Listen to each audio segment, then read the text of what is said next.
Hi guys, welcome back to my YouTube channel. If you're new, hi, nice to meet you. Okay, it feels so weird to be in front of the camera again after postpartum of like how long? 6 months maybe. I'm Kartiyae. I'm into lifestyle beauty and entrepreneurship, and I just haven't been active.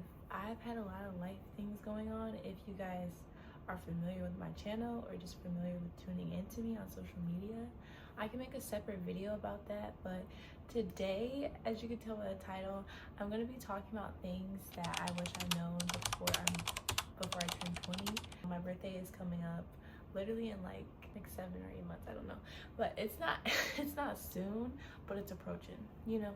I wanted to make this video very personal because I feel like a lot of women from 18 to 24 in that age group are just heavily struggling with certain advice, healthy tips, and really just how to level up and evolve. I've witnessed myself literally grow from the ground up, and I think it's very important to just share those tools, advice, key tips, insight, and just so anyone watching this can really just gain the reassurance they need to really execute that potential that's always been sitting in them. It feels really nice to be able to be in my own environment and atmosphere.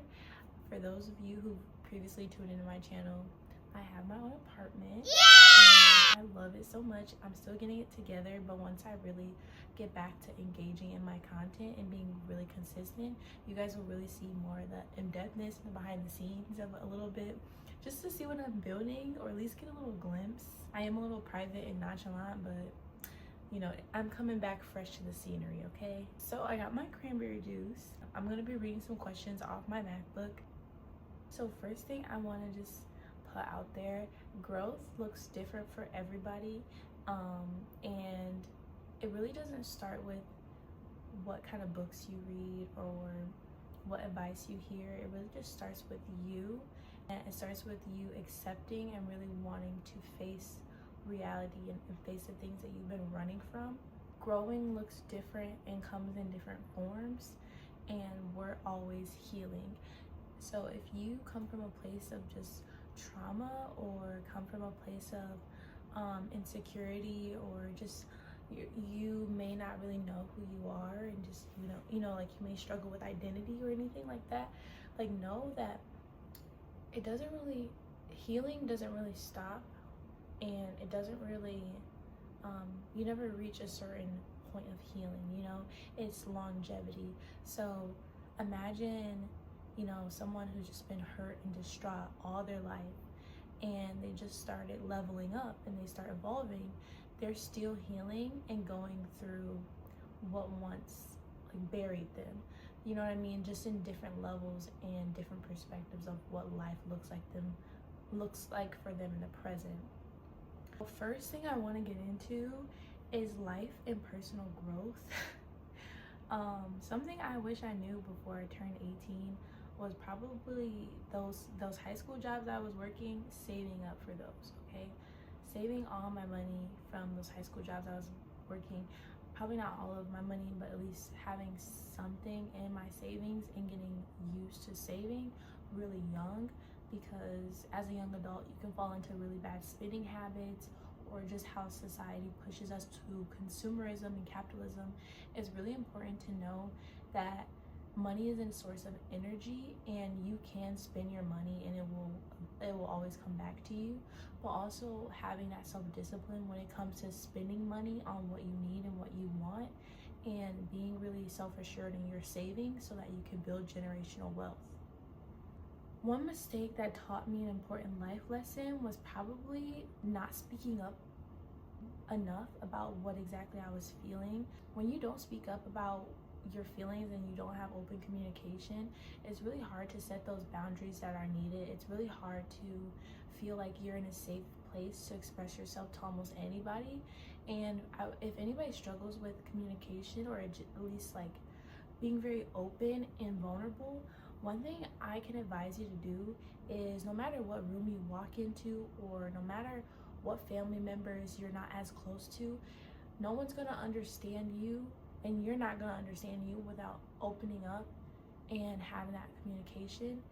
and getting rid of those barriers so that you can better understand what it is exactly that you're feeling. You know, self-expression comes in different forms, but the most easiest form of communication is going to be verbal all the time. Don't make that mistake. Do not make a mistake to belittle yourself or make yourself smaller in any rooms or with any friendships or family relationships. Do not make yourself small or dim your light because you can't and you don't know how to communicate. Start reading, start watching videos like this, start listening to podcasts, or even better, start journaling. The next really important key component I want to get into is relationships and friendships. I know what you're thinking, like, that went left and right. Like, how did we get to lifestyle, to relationship, and friendships? Well, because your lifestyle matters about who you let in and how you're spending your time. And time is the most valuable thing that we have. It's your most valuable asset. So if you're spending time with people that aren't reliable, don't appreciate you, or you're pouring more into their cup than they are yours, then you need to cut that out. For me, my friends, I'm still getting into building relationships and building friends because it comes from a place of like groundness, you know? Like, I'm very cautious about who I want in my energy and what kind of atmosphere I set and the boundaries that I need in those relationships and friendships. And obviously, because I'm still evolving, I'm learning what best fits me, and I'm not going to dim that or accept a certain standard if it makes me uncomfortable or to make someone else happy. Because at the end of the day, this is my life. So what we need to be mindful of is, it doesn't matter the relationship or friendship, if there's something that you need and it's not being valued and it's not being reciprocated, then you need to make sure that you cut that off, because sometimes people are meant for a season and not meant to go with you to where you're meant to be. A sign a relationship or friendship is worth keeping. I will say a good sign is if they always show up and if they show that they care in everything they do. Any relationship and friendship, like, just to feel appreciated or, you know, considered in like the smallest moments, like, that goes a long way. So I would say if you have a friend that does that, then make sure you keep that friend and let them know and remind them about how much you care for them and how grateful you are for your bond. The next thing I want to touch on is money and independence. One money mistake I made early on was not saving, and also probably feeding into consumerism and capitalism. Like, it looks nice to have all these good things, these fun, high, expensive things, but then you gotta think about, like, you obviously, in my mind, it's like spend on expensive things so that I can stay in that tax bracket and never fall for less or like get comfortable with less, which is a good perspective. But also, you want to think realistically, logically. It is good to save. I used to have guilt for spending money on myself and like getting things that like were expensive, because I was just like, oh, that's expensive, like that price, like I can never. Now I can, I will, and it will come back to me tenfold as long as you plant your seeds and you know, you do the work too. Anything you can obtain as long as you work really hard for it. Mental health and self-confidence. When do you stop caring so much about others' opinions? I would say you stop caring once you stop caring. I can't remember when I stopped caring. I think I just wanted to level up and I just wanted to become my best self, and I got so tired of just like letting the world around me consume me and control who I was. So you need to make sure that you just remember this is your life and this is your own world, and however you want your life to look like, however you want your life to look like, your actions and choices determine that. What's one boundary that you had to learn to set? One boundary I had to learn to set was not oversharing and not overstepping my part. it's important to know relationships and friendships are important. Human connection is going to be the most valuable thing that we can share together, but you don't want to overdo your part for what that person needs and what you need for yourself. You don't want to overextend yourself ever, because it's very draining.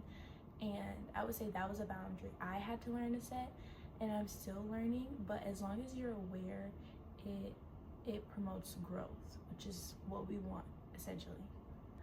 Career, school, and purpose. Okay, is it okay to not know what career you want yet? Yes, of course it's okay. You're gonna go through so many different stages. At one point, I wanted to be a artist, and I wanted to go to school in Brazil, and I think I was like 9, and then I wanted to become a lawyer, and I wanted to go to school at Georgia Tech in Atlanta, Georgia. Then I wanted to be a photographer, I wanted to be a dance instructor, I wanted to be an esthetician. Barbie literally says that we can become anything, we can be everything, and it doesn't matter what age you are, what tax bracket you fall in, what social class you grew up in. Whatever you want, as long as you work hard, you can achieve that and do the inner work and truly have faith in that promise. What's the biggest lie about success in your 20s? I think the biggest lie, especially on social media, like all these people that are in day trade, that do freelance, these digital marketers, these social influencers, like in your 20s, there are people out here making millions of dollars, hundreds of thousands of dollars a month. I won't say that's a lie, but a good lie that they promote is that it's easy. And the mind shift of obtaining that is not easy, because it comes from a place of belief, self-discipline, and consistency. And doing the homework, it can look easy, but it doesn't feel easy. And eventually, once you make it, you're like, wow, that was easy. But how they make it seem, success is not easy, but it is about your mindset. So once you understand that, you do have a bigger chance of being successful really early on. Glow up and lifestyle. What does a glow up mean to you beyond looks? Girl, glow up means to me your inner work, okay? Doesn't matter how you look on the outside. Does the inside match the outside? That's tea for me. You want to make sure that you are confident not only on the outside but on the inside. It has to match, or else you're going to be a really negative person or a really beautiful person, and you're going to be mean, and people are going to think you're rude. I literally heard somebody say, like, pretty girls are mean or rude, and I was like, where did this stereotype come? Because I'm not rude, I'm not mean. I think I'm like the sweetest, delicate, like gentle, soft person ever. Like, I was literally crying to puppies the other day. Are you kidding me? And also, I have like gotten used to like a softer lifestyle for myself, so that probably explains like why I'm more like nice. I did have my mean girl era for a minute, like in high school. I feel like I was kind of like just every girl. I was going through puberty, so it's acceptable.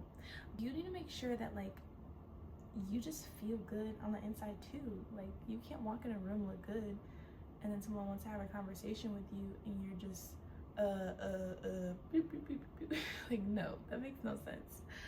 So a glow up to me means just like getting your fitness together, getting your mind right, just working on the whole thing, girl. Like, you can never go too high, and you should never stoop too low, ever. You should never settle.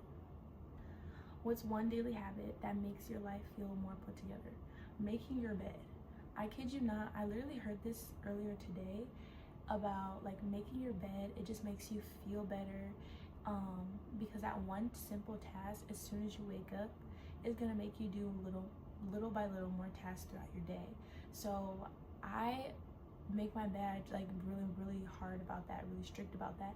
Make your bed, take your vitamins, brush your teeth, listen to whatever you need to listen to, and clean up a little bit too. That's a really good habit to start, so that you can glow up. And probably making sure that you at least can try or put on the schedule to go to the gym. Even if you don't have a gym schedule, that's okay, but at least trying to make sure you put it on your schedule. Fun rapid fire. Staying in or going out? Y'all, I am such a stay-in girl, especially because it's winter right now, so it's probably just my current mood. But I love staying in. I love watching movies, doing activities, like being cuddled up. I love just being in the house. And I love going out too, but like if it feels right, you know what I mean? You never want to go out and it's rushed, or you don't look put together, you don't have money, you don't know what's going on.